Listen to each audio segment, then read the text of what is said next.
এবং কেবল তো হাদি নয়, বলা হচ্ছে 50 জনের একটা তালিকা, কেউ কেউ বলছেন, কোন কোন পলিটিক্যাল দলের বড় বড় নেতারাও এখন বলছেন যে 50 জন প্রার্থীকে এরকম গুলির মুখোমুখি হতে হবে। তার মধ্যে তো দুজনের কথা আমরা সেই ফোন কলে অডিও যেটি ফাঁস ওই দুজনকে বাদ দেন, অলরেডি দুজন গুলি খেয়েছে, একজন হাদি আর একজন চট্টগ্রামে বিএনপির প্রার্থী। এবং খুব সুস্পষ্টভাবে বিএনপি যে এখন যারা নেতাকর্মী আছেন, জামায়াতে যারা নেতাকর্মী আছেন, তাদেরকে টার্গেট করার কথা কিন্তু বলাও হচ্ছে। সার্টেনলি। এবং এই সরকারের স্বরাষ্ট্রমন্ত্রী এখন বলছেন প্রার্থী হলে তাকে লাইসেন্স দেয়া হবে অস্ত্রের।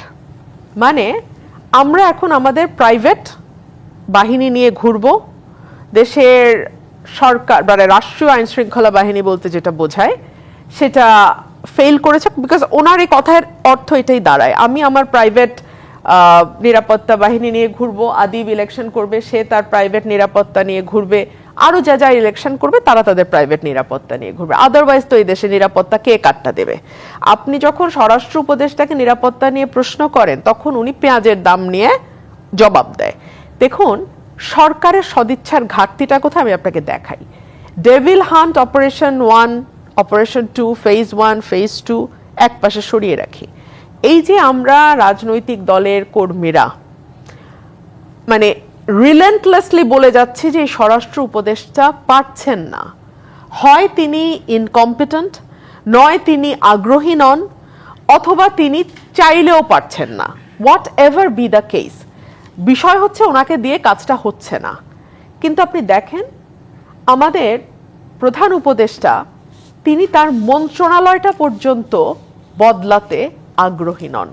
তো আর কয়জন হাদি মতন মানুষের, আমি শেষ করি, আর কয়জন হাদির পরিণতি বরণ করলে আমরা দেখব যে স্বরাষ্ট্র উপদেষ্টাকে বদলে বেটার কাউকে। এখানে আমার প্রশ্নটা রবিন ফারহান, আপনি যেটি বলছেন যে উনি কেন আসলে করছেন না বা পরিস্থিতি কেন আসলে পরিবর্তন হচ্ছে না, আপনি একটা কথা বলেন যে চাইলেও পারছেন না, সেটা নিয়ে কিন্তু ইতিমধ্যে অনেক সমালোচনা শুরু হয়েছে। আসলে কি তিনি চাইলেও পারছেন না? মানে এই পুরো ব্যবস্থা বা পুরো পরিস্থিতিটাকে অন্য কেউ আসলে নিয়ন্ত্রণ করছে?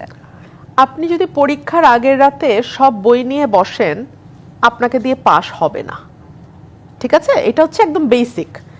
গত 15 মাস ধরে যখন একটার পর একটা ললেসনেসের ঘটনা ঘটেছে, মব হয়েছে, ভাঙচুর হয়েছে, মানুষের বাড়িতে ঢুকে চাঁদা দাবি করা হয়েছে, মুক্তিযুদ্ধের ভাস্কর্য ভাঙা হয়েছে, বিভিন্ন বাড়িতে মব ঢুকে আক্রমণ করেছে, পথে ঘাটে মানুষের উপর আক্রমণ হয়েছে, তখন সরকার এটাকে প্রেসার গ্রুপ বলেছে, সরকার এটাকে লাইটলি নিয়েছে, সরকারের এক ধরনের ট্যাসিট অনুমোদন ছিল।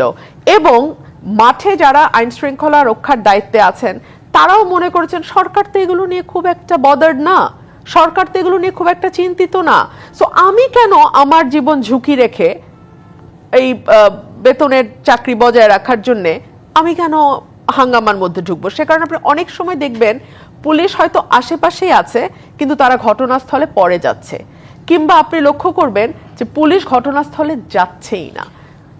এই যে ধরুন অবৈধ অস্ত্রের কথা, থানা লুট হয়েছে 5ই আগস্টের ওই সময়টাতে, এখনো পর্যন্ত সেই অস্ত্র সেই জায়গাগুলো নিয়ে তো আসলে নানাভাবে প্রশ্ন উঠছে। আরিফুল ইসলাম আদিব চোরাগুপ্তা খুন আসলে যেভাবে দেখতে পাচ্ছি আমরা, এর চাইতেও কঠিনতর পরিকল্পনা নিয়ে আওয়ামী লীগ সামনে আসছে। যখন আসলে খোদ রাষ্ট্রের সর্বোচ্চ গুরুত্বপূর্ণ ব্যক্তি এ ধরনের কথা বলেন, একজন মানুষকে আমাদের হারাতে হচ্ছে, এর চাইতেও কঠিনতর পরিকল্পনাটা আসলে কি হতে পারে সেটা একটু আমার জানার ইচ্ছা আছে। আরিফুল ইসলাম আবিদ, এই যে চোরাগুপ্তা খুন আসলে ফ্যাসিস্ট টেররিস্টদের এক ধরনের উদ্যোগ, সেই রূপের কথা জানিয়েছেন আজকে আমাদেরকে প্রধান উপদেষ্টা, এবং তারা এর চাইতেও কঠিনতর পরিকল্পনা নিয়ে সামনে আসছেন। রাষ্ট্রের সর্বোচ্চ পর্যায়ে থেকে যখন আসলে এই কথাটা বলা হচ্ছে, খুন অর্থাৎ একজন মানুষকে হারাতে হচ্ছে আমাদের, এর চাইতেও কঠিনতর পরিকল্পনাটা আসলে কি হতে পারে? এর চেয়ে পরিকল্পনা, এটা তো আমাদের সামনে উদাহরণ আছে। আপনি দেখবেন ৭৫ পরবর্তীতে যখন আওয়ামী লীগ মানে শেখ মুজিব সাহেব পরিবারে মারা গেছে, তারপরে আওয়ামী লীগরে ফিরিয়ে আনার জন্য, বাংলাদেশের রাজনীতি প্রাসঙ্গিক করার জন্য আপনি যদি পরবর্তী ধারাবাহিকতা দেখেন সেটার অনেকগুলো বোঝা যায়। সেটা হচ্ছে যে জিয়াউর রহমানের সময় তো শেখ হাসিনা দেশে আসলেন, দেশে আসার পরে জিয়াউর রহমানকেও মানে মৃত্যুবরণ করতে হয়েছে কিংবা তাকে হত্যাকাণ্ডের শিকার হতে হয়েছে। এরপরে 9 বছর আবার স্বৈরশাসন ছিল, এবং ইন্টারেস্টিংলি বিষয় হচ্ছে সেই 9 বছরের সময় এরশাদের একমাত্র নির্বাচনের সঙ্গী ছিল আওয়ামী লীগ। যতক্ষণ পর্যন্ত আওয়ামী লীগ নির্বাচনে জয়ী হওয়ার মতন পরিস্থিতি না হয়েছে, কিংবা বলা চলে হচ্ছে এখানকার নানা ধরনের মানে গবেষণার মাধ্যমে ইন্ডিয়া দেখছে যে আওয়ামী লীগ এবার ক্ষমতায় আসতে পারে, ততক্ষণ পর্যন্ত বাংলাদেশে স্বাভাবিকভাবে কোনো গণতন্ত্র হইতে দেয় নাই। এর সাথে স্বৈরাচার ছিল এবং এর পাশাপাশি তো আন্দোলন চলছে। একমাত্র বিএনপি হচ্ছে তখন ওই মোমেন্টে টানা 9 বছর আন্দোলন করছে, বলছে যে এরশাদের আন্ডারে কোনো নির্বাচন হতে পারে না। তার মানে কি করেছে যে আওয়ামী লীগের ফিরে আসার জন্য পুরো 9 বছর একটা স্বৈরশাসন ছিল। এমনকি বলা হয় যে এরশাদ হচ্ছে যখন শেখ মুজিব মারা গিয়েছেন তখন ইন্ডিয়ার কোনো একটা তার ট্রেনিংয়ে ছিলেন, এনডিসিতে ছিলেন। সেখান থেকে এসে আর্মির 3rd কি 4th বা 2nd ইন কমান্ডে আসলেন। জাস্ট ক্ষমতার খুব কাছাকাছি চুপচাপ ছিলেন, কোনো ধরনের রোল প্লে করলেন না। একটা মোমেন্টামে গিয়ে সে হচ্ছে ক্ষমতা টেক ওভার করলেন এবং 9 বছর ধরে আওয়ামী লীগের স্বাভাবিক রাজনৈতিক পরিস্থিতি তার স্বাভাবিক প্রক্রিয়া করে এরপরে হচ্ছে একটা গণতান্ত্রিক প্রক্রিয়া উঠছে। এখন যে আওয়ামী লীগ পরিস্থিতি আছে, আমাদের অনেকেই বলে যে আওয়ামী লীগ নানাভাবে ফিরে আসবে। তাই বাংলাদেশের স্বাভাবিক গণতান্ত্রিক প্রক্রিয়ায় আওয়ামী লীগের ফিরে আসার কোনো সুযোগ নেই।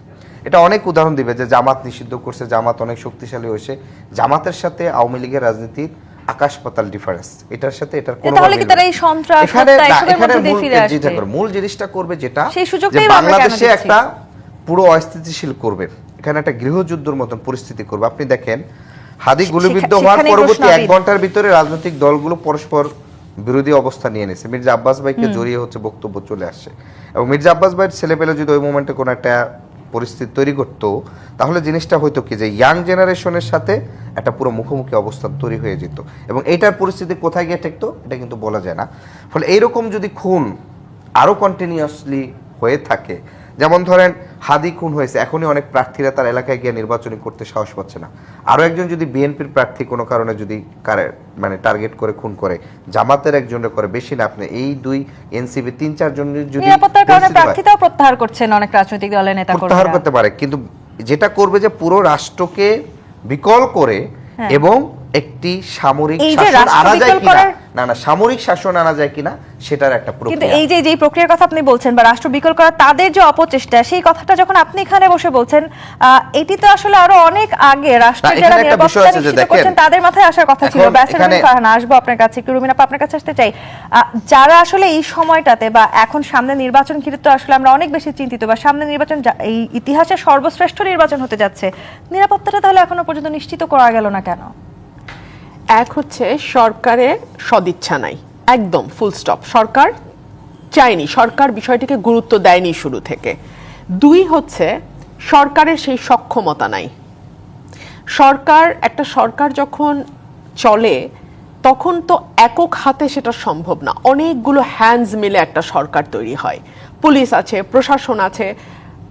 এই সরকারটির আন্ডারে যে পুলিশ প্রশাসন কাজ করছে তারা কাজ করছে না, এবং তারা যাতে কাজ করে সেই কাজ করতে বাধ্য করবার জন্য যে কম্পিটেন্স দরকার সেইটা এই সরকারের মধ্যে নাই। 3 হচ্ছে, আমি জানি না, এটা ষড়যন্ত্র তত্ত্বের মতো মনে হতে পারে, সরকার কি আদৌ চাইছে বাংলাদেশে একটি সুষ্ঠু ভালো নির্বাচন আগামী ফেব্রুয়ারিতে হোক? এই প্রশ্নটি করছি আমি এই কারণেই যে সরকারের ভেতরে কিছু কিছু মানুষের বা সরকারের ভেতরের একটা গ্রুপের ইচ্ছা তো ছিল যে এটাকে যতদূর সম্ভব প্রলম্বিত করার, সেই ইচ্ছাটা তো ছিল, এবং সেই ইচ্ছাটা বিভিন্ন সময় বিভিন্ন জনের কাছ থেকে বিভিন্নভাবে বের হয়েছে। সকলে যে একই ভাষায় একই কথা বলেছেন নট নেসেসারিলি, এক একজন এক একভাবে বলেছেন, কিন্তু তার জিস্ট যদি আপনি নেন, মূল সারাংশে যদি আপনি যান, আপনি দেখবেন মোটা দাগে একই ধরনের কথা বলা হয়েছে। 4 হচ্ছে পুলিশ প্রশাসনে এখন যারা আছে তারা কিন্তু সকলে আগের সরকারের আমলে নিয়োগকৃত, এবং আপনারা জানেন যে শেখ হাসিনা তার ক্ষমতাকে নিরঙ্কুশ এবং কোন রকম কোনো বিরোধিতার বা চ্যালেঞ্জের মুখে যেন না পড়ে সেজন্য বেছে বেছে বেছে বেছে এমনভাবে রিক্রুট করা হয়েছে যাদের দাদা পরদাদা সকলেই নৌকার প্রার্থী, মানে নৌকার পক্ষের ভোটার বা সমর্থক। সো তারা এই সময়ে গা ছেড়ে দিয়ে কাজ করবেন বা তারা এই সময় খুব একটা মানে চেষ্টা করবেন না পরিস্থিতির উন্নয়নের, সেটা তো বোঝাই যায়। আবার শেখ হাসিনাকে থামানোর কথা যখন আসে তখন পররাষ্ট্র উপদেষ্টা বলেন ভারত যদি শেখ হাসিনাকে থামাতে না চায় আমরা পারবো না। শুনেন, আপনার ঘরের নাই কোনো ঠিক, বাইরে কে আপনাকে গালাগালি করলো সেটা নিয়ে আপনি এত ব্যস্ত হচ্ছেন কেন? আপনার তো ঘরেরই ঠিক নাই, বাইরে দিয়ে কে কি বলছে সেদিকে আপনার এত মনোযোগ কেন? আপনাকে ঘর ঠিক করেন। শোনেন, এই যে শেখ হাসিনার বক্তব্য বা ভারতকে নিয়ে যে আলোচনা, হ্যাঁ, সেটাতে যাওয়ার আগে আমি এই সরকারের যে কতগুলো কারণ আমি বলছিলাম, আপনি মাঝখানে থামিয়ে দিলেন আমাকে। 5 নম্বর কারণ হচ্ছে সরকার অনেক পলিসি ডিসিশনের মধ্যে নিজেকে জড়ায় ফেলতেছে। বন্দর পরিচালনার দায়িত্বে কে যাবে, সেন্ট মার্টিনে কি হবে, আপনার আরো কতগুলো ডিসিশন নিয়েছে যেগুলো আসলে একটা অন্তর্বর্তীকালীন সরকারের নেবার কথা না। ঘরের পাশে নেপালে কিন্তু এই ধরনের একটা অভ্যুত্থান হয়েছে এবং সুশীলা কার্কি দায়িত্ব নেওয়ার পরের দিন প্রথম কথা যেটা তিনি বলেছেন সেটা হচ্ছে তিনি একটা নির্বাচন ঘোষণা করেছেন। যখন সংস্কারের কথা তাকে বলা হয়েছে তিনি বলেছেন সংস্কার করবার ম্যান্ডেটও আমার নাই, সংস্কার করবার মানে দায়িত্ব আমার না, আমার দায়িত্ব একটি নির্বাচিত সরকারের কাছে ক্ষমতা হস্তান্তর করা, আমি নির্বাচিত সরকারের হাতে ক্ষমতা হস্তান্তর করব। আর আমাদের সরকারের কাছ থেকে নির্বাচন বিষয়ে কথা বলাতে আমাদের 15 মাস সময় লেগেছে এবং তারপরেও দেখা গেছে যে তফসিল ঘোষণার আগের দিন পর্যন্ত আমরা যত পলিটিক্যাল অ্যানালিস্ট যারা আছেন তারা কেউ বিশ্বাস করেন নাই যে সত্যি সত্যি বাংলাদেশে একটা নির্বাচন হতে যাচ্ছে। এখনো নির্বাচনের প্রস্তুতি আসলে যথেষ্ট অগোছালো, সেরকম অনেক মন্তব্য আমরা দেখতে পাচ্ছি। জি, রুহিন হোসেন প্রিন্স, ভোটের প্রস্তুতি নিয়ে ইসি এখনো অগোছালো, এখনো শেষ হয়নি রাজনৈতিক দলের নিবন্ধন প্রক্রিয়া, 2 ভোটের ব্যালট গণনায় জটিলতার শঙ্কা আছে, সংসদ ও গণভোটের কোনো আলাদা বাক্স করা সম্ভব হয়নি। এরকম যে পরিস্থিতি দেখছি সেই সাথে যদি আমি আইন শৃঙ্খলার কথাও তুলে ধরি তাহলে আসলে প্রস্তুতির ঘাটতির যে অভাব সেটি যদি মাঠ প্রশাসনে পড়ে পরিস্থিতি নিয়ন্ত্রণ করা নিঃসন্দেহে কঠিন হতে যাচ্ছে, সেটি রাজনৈতিক বিশ্লেষকরাও মনে করছেন। সেখানে আবার যখন ইসি বলেন 2-1টা খুন আসলে খুব স্বাভাবিক ঘটনা বাংলাদেশের মতো রাজনৈতিক প্রেক্ষাপটে, যদিও সেটির বিপক্ষে এরপরে তিনি তার বক্তব্য বলেছেন, কেন বলেছেন এই কথাটি, তখন আসলে কি মনে করছেন? না, এই ব্যাপারে ছোট ছোট করে যদি বলি, প্রথম কথা তো ঠিক যে সময়টা উনি এটা বললেন এটা একটা যথাযথ মোটেই হয়নি এবং পরের দিন যেহেতু ব্যাখ্যা দিয়েছেন আমরা ওই আলোচনায় এই অর্থে যাচ্ছি না যে এটা নিয়ে আমরা নতুন কোনো সংকট তৈরি করতে চাই না, কিন্তু এটা একটা শিক্ষা তাদের জন্য হলো যে অবশ্যই প্রত্যেকটা কথাবার্তা সব কিছুতে দায়িত্বশীল আচরণ করতে হবে। দ্বিতীয় বক্তব্য আমি আপনাকে একটু কোট করে বলি, যেমন নির্বাচন কমিশন, এই কয়েকদিন আগে একটা প্রোগ্রাম ছিল, ওপেন প্রোগ্রাম, তো সেখানে একজন নির্বাচন কমিশনার ছিলেন যিনি অন্যতম দায়িত্বপ্রাপ্ত। আমিও ব্যক্তিগতভাবে যখন কথা বললাম, আমি নির্বাচন কমিশন নিয়ে কয়েকটা কথার মধ্যে বললাম যে ওনারা এই যে ডায়লগগুলো আরপিওর বিষয়ে কত কি করা যায়, ওনারা তো অতীত দিনে ওইখানে উপদেষ্টা সাকত সাহেব ছিলেন, তা আমি কোট করলাম যে সাকত সাহেবদের সময়ও যে পরিমাণ সময় দিয়েছেন এখন তো হয় নাই। উনি কিন্তু ওপেন একটা কথা বললেন, বোঝার জন্য ওইটা বলে আমি মূল ভিত্তিটা বলছি। উনি বললেন হ্যাঁ রহিন ভাই তো ঠিকই বলেছেন, আমরা তো একটু করতে পারিনি, এদিকে ঐক্যমত্য কমিশন অমুক আলোচনা টালোচনা হচ্ছে নেই। এখন আপনি মিলান, ঐক্যমত্যের আলোচনায় সব আলোচনা আমরা করলাম, কিন্তু নির্বাচন ব্যবস্থা যে ধ্বংস হয়ে গেছিল তার সংস্কার করে একটা ভালো নির্বাচন, ওই আলোচনায় তো আমরা ঢুকতে পারি নাই। তো এইটা দায়িত্ব কার ছিল? এই দায়িত্ব আমি আপনি নেব না, তো আমরা একাধিকবার বলেছি এবং আমরা কমিউনিস্ট পার্টি বামপন্থীদের দিক থেকে বলছি 2024 সালে 5ই অক্টোবর লিখিত হবে ডক্টর মোহাম্মদ ইউনূসের সাথে দেখা করার সময় বলেছিলাম যে আপনার প্রধান কাজই হচ্ছে যে আমূল সংস্কার করে, শুধু না একটা ভালো নির্বাচনের জন্য কাজটা করা। সেইটা তো ওনারা ঢোকেন নাই, যার জন্য এখন এই যে দেখছেন যে জটিলতা। এখন আমাদের বক্তব্য পরিষ্কার যে এই সময় আপনি ওই যে জটিলতা আছে ওইটা থেকে এখন দেখতে হবে যে প্রত্যেকটা মুহূর্ত কিভাবে আমরা রাজনৈতিক দল অন্যান্যদেরকে একমত করে নিয়ে আমরা কতটুকু ভালো নির্বাচনের যাত্রায় যেতে পারি, বরঞ্চ সেই কাজটা আমরা প্রতিদিন কি হচ্ছে এটা দেখতে চাই। আমি আপনার এখানে কেন আমরা অনেকদিন ধরে বলছিলাম যে নির্বাচনের যখন কথা হলো প্রতিদিনের একটা কাউন্টডাউন আমরা দেখতে চাই, তা আপনি কাউন্টডাউনটা তো দেখবেন, নানা ঘটনা, এই ঘটনা কোনোটাই আমরা উপেক্ষা করতে পারবো না এবং মনে রাখতে হবে পরে যে ঘটনাগুলো ঘটছে তাতে করে কি আসলে আপনি মনে করছেন যে আমরা আসলে ইতিহাসের সর্বশ্রেষ্ঠ নির্বাচন? না, আমি ইতিহাসের সর্বশ্রেষ্ঠ এক একদিকে ব্যাখ্যা, আমি সর্বশ্রেষ্ঠের মধ্যে নাই, এটা ওপেনই বলার চেষ্টা করেছি। আমি যতটুকু পারা যায় একটা ভালো নির্বাচন চাই, শব্দটা আগে কখনো বলি না, আমরা যতটুকু বলছি কেন, কারণ আমাদের সামনে তো কোনো অল্টারনেট নাই। কথার কথা, কোনো কারণে যদি আমরা 2 দিন দেরি করি তাহলে তো আমরা তো দেখছি ইকোনমি থেকে শুরু করে অন্য জায়গায় আরও খারাপ জায়গা হবে। এবং এখানে কেন হয়েছে দীর্ঘ কথা বলা যায়, যে এখানে কারেক্টলি বলেছেন ওনারা যদি প্রথম দিকে হয়তো এটাকে নানা লোক, আমাদের মধ্যেও নানা মত ছিল, এই জন্য আমি ওইটা নিয়ে এখন কোনো তর্কে যেতে চাই না। অনেকে মনে করছে একটা সুযোগ হয়েছে, আমরা যদি পারি ভালো সংস্কার করো, আমরা বলেছি করতে পারলে তো আপত্তি নাই, কিন্তু এটা তো আপনি কি করে 30টা দল ধরেন তাদেরকে যারা ডেকেছে, আমরা তো 30 দলের 30টা মত, 30টা আদর্শ, তাহলে আপনার ন্যূনতম একটা ঐক্যের জায়গায় থেকে এটা দরকার ছিল। কিন্তু আমি বলছি ওই তর্ক এখন অপ্রয়োজনীয়, ওটা দরকার নাই। আমরা যেহেতু হাতে কম সময়, এখন প্রত্যেকটা দিনে মানুষের নিরাপত্তা তো দিতেই হবে, নাহলে তো আপনি ভোটটা তো মানুষ ঠিক মতোই তো ভোট কেন্দ্র সহ পারবে না। আওয়ামী লীগ আসলে যেভাবে পরিকল্পনা করছে, কিংবা যে পরিমাণ অর্থ তাদের হাতে আছে, যেখানে তারা বসে এখন এই পরিকল্পনাগুলো করছে, সেই পরিকল্পনা বনাম এই অন্তর্বর্তীকালীন সরকারের পরিকল্পনা কে এগিয়ে যাবে এই জায়গাটা তার ব্যাসে। রুমিন ফারহানা, এই যে আওয়ামী লীগের পরিকল্পনা বা আওয়ামী লীগের কঠিনতর পরিকল্পনা আসতে যাচ্ছে, সেই পরিকল্পনা বনাম অন্তর্বর্তী সরকারের প্রচেষ্টা, এই দুটোকে যদি আমি মুখোমুখি দাঁড় করাই, কে কতখানি শক্তিশালী এই মুহূর্তে? আপনি অন্তর্বর্তীকালীন সরকার প্রচেষ্টা কোথায় দেখলেন? আমি তো তাদের কোনো প্রচেষ্টা দেখি না, ন্যূনতম প্রচেষ্টা নাই। নির্বাচন আর 1.5 মাস পরে, স্বরাষ্ট্র উপদেষ্টাকে হাদির ঘটনার পরে যখন প্রশ্ন করা, উনি যখন পেঁয়াজের দাম জবাবটা দেয়, আপনি বোঝেন না প্রচেষ্টা? যখন ডেভিল হান্ট ফেজ 2 শুরু হলো, প্রথম গ্রেফতার হলো আনিস আলমগীর।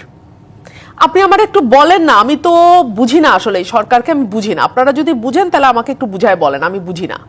তো আপনি আসলে কি বার্তা দিচ্ছেন? আপনি আপনার প্রশাসনকে কি বার্তা দিচ্ছেন? আপনি আপনার পুলিশকে কি বার্তা দিচ্ছেন? আপনি মানুষকে কি বার্তা দিচ্ছেন? আপনি পলিটিক্যাল পার্টিগুলোকে কি বার্তা দিচ্ছেন? এবং আপনি আওয়ামী লীগ, যার পরিকল্পনার কথা আপনি বলছিলেন, তাদেরকে আপনি কি বার্তা দিচ্ছেন? আপনি সকলের সামনে একটা অথর্ব অযোগ্য সরকার হিসেবে নিজেকে পোর্ট্রে করছেন, এবং আমার এখন মনে হয় আপনি উইলফুলি এই পোর্ট্রেটা করছেন। আমি জানি না what you are trying to achieve by doing so, but you are doing that. এবং এই যে আপনি নিজেকে অথর্ব অযোগ্য বলে প্রমাণ করছেন, এটা কিন্তু অটোমেটিক্যালি যারা আপনার বিরুদ্ধে পরিকল্পনা করছে, ষড়যন্ত্র করছে, যেটাই আপনি বলেন না কেন, সেটা তাদেরকে আরো অনেক বেশি শক্তিশালী করবে। এবং আপনি বরং আমাকে এই প্রশ্ন করেন যে এতে ডুববে কে? এতে ডুববে বাংলাদেশ, বাংলাদেশের মানুষ, পলিটিক্যাল পার্টিগুলো, এবং বিশেষ করে যারা এই নির্বাচনে ক্যান্ডিডেট হতে যাচ্ছে তারা। আপনি অলরেডি দেখেছেন নারায়ণগঞ্জ থেকে একজন ক্যান্ডিডেট কিন্তু তার মনোনয়ন প্রত্যাহার করেছে। তিনি বলেছেন আমি ইলেকশন করবো না। কেন করবো না? তিনি বলতে চান নাই, তারপরেও প্রেসারে যেটা বলছেন, ফ্যামিলি থেকে তার উপর চাপ আছে নিরাপত্তা জনিত কারণে। সো আপনি কি পরিস্থিতি তৈরি করেছেন যে 17 বছর পরে বাংলাদেশে একটা নির্বাচন হবে, সেই নির্বাচনে একজন প্রার্থী যিনি ধানের শীষের মনোনয়ন পেয়েছেন, তিনি তার মনোনয়ন পত্র প্রত্যাহার করেন। আরিফুল ইসলাম, আপনারা যখন জুলাই আন্দোলন করছিলেন, তখন একজন পুলিশ অফিসার বলেছিলেন স্যার একটারে মারি বাকি সবগুলো দাঁড়ায় থাকে। এখন কি আসলে এই একটারে মারি বাকি সবগুলো দাঁড়ায় থাকবে? সেই সিচুয়েশন তো নিশ্চয়ই আমরা পার করে এসেছি। এখন তো আসলে আপনাদের জনগণের জন্য করবার সময়।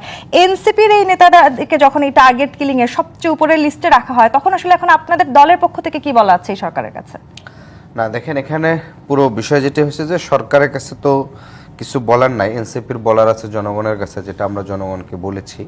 আমরা বলেছি যে আমাদের নিরাপত্তা কিংবা হচ্ছে আমাদের সবকিছু জনগণের দ্বারাই হবে। রাষ্ট্রের বাহিনী বলতে এখানে যদি আরেকটু আমরা রাষ্ট্র কথা বলি, তাহলে এখানে আবার বলবে যে চাকরিচ্যুত করা, নানা ধরনের হুট করে বিষয়। দেখেন, সরকার গঠনের পর থেকেই বিশেষ করে প্রশাসনের, রুমিন আপা ওই জিনিসটা অ্যাড্রেস করছেন, বিশেষ করে পুলিশ এবং সচিবালয় যে পরিমাণ এখনো হচ্ছে পুরো 15 বছরের ফ্যাসিবাদের সেটআপ রয়ে গেছে, সেই সেটআপকে আপনি একেবারে হুবহু ওই অবস্থায় রেখে দিয়ে আপনি বলবেন যে আমি নিরাপত্তা বাড়িয়েছি, আমি সবকিছু জোরদার করছি, সেই জিনিসগুলো ঘটে না। কারণ সরকারের তো শুধু ডক্টর ইউনূসের সদিচ্ছা থাকলেই তো শুধু হবে না, বা এইটাকে বাস্তবায়ন করার জন্য একেবারে মানে এটা রাষ্ট্র তো শুধু একজনের ইচ্ছা না, মানে এটাকে অনেকজন মিলে বাস্তবায়ন করে। ফলে প্রত্যেকটা অঙ্গ যদি সমানভাবে ইচ্ছায় অনুযায়ী কাজ না করে, তাহলে কিন্তু সেগুলো বাস্তবায়ন হয় না। ফলশ্রুতিতে গভর্নমেন্টের মধ্যে থেকে যে পরিমাণ, অনেকেই কিন্তু নানা ধরনের গোয়েন্দা সংস্থা, যেমন আমরা কি প্রশ্ন তুলেছি যে ধরেন গোয়েন্দা সংস্থা এর মধ্যে কি দায়িত্ব পালন করছে, কারণ এই হত্যাকাণ্ডর হুমকিগুলো তো অনেক আগে থেকে আসছে। সেই প্রশ্নটা আপনাদের করার কথা, আপনারা তো সেই জবাবদিহিতার জায়গাটা নিশ্চিত করতে সেই জায়গাটা কিন্তু বলেছেন জনগণকে। সরকার আছে না, সরকার কিন্তু কোনো কিছু করতেছে না।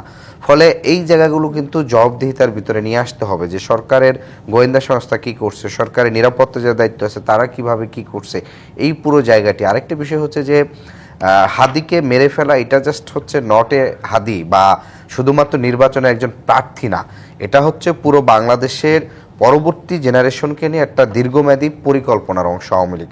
আওয়ামী লীগ মনে করছে যেহেতু তারা আগামী 10 থেকে 15 বছর বাংলাদেশের কোনো স্বাভাবিক প্রক্রিয়া রাজনীতি করতে পারবে না, ফলশ্রুতিতে জুলাইয়ের যে নেতৃত্ব যে জেনারেশনটা ছিল সেই জেনারেশন আগামী 15 বছর রাজনীতি করার মাধ্যমে একটা আপহোল্ডে চলে যাবে। তাহলে তো এই পরবর্তীতে প্রশ্নটাও না, আসে। আমি একটু বলি, পরবর্তীতে যেটা হচ্ছে যে ওই 15 বছর পর আওয়ামী লীগকে ব্যাক আনতে হলে এখনকার যে জেনারেশন, এই জেনারেশনকে পলিটিক্স থেকে ভয়ে হোক কিংবা যারা খুব ভালো লিডারশিপ, এন্টি ইন্ডিয়ান কিংবা হচ্ছে আগ্রাসন বিরোধী অবস্থান, তাদেরকে 2-4 জনকে খুন করে হোক, বাকিদের ভিতর ভয় করে, এই জেনারেশনটাকে পুরো পলিটিক্স থেকে মানে সরিয়ে দেওয়া, ভয়ে দেখিয়ে কিংবা হচ্ছে হত্যা করে।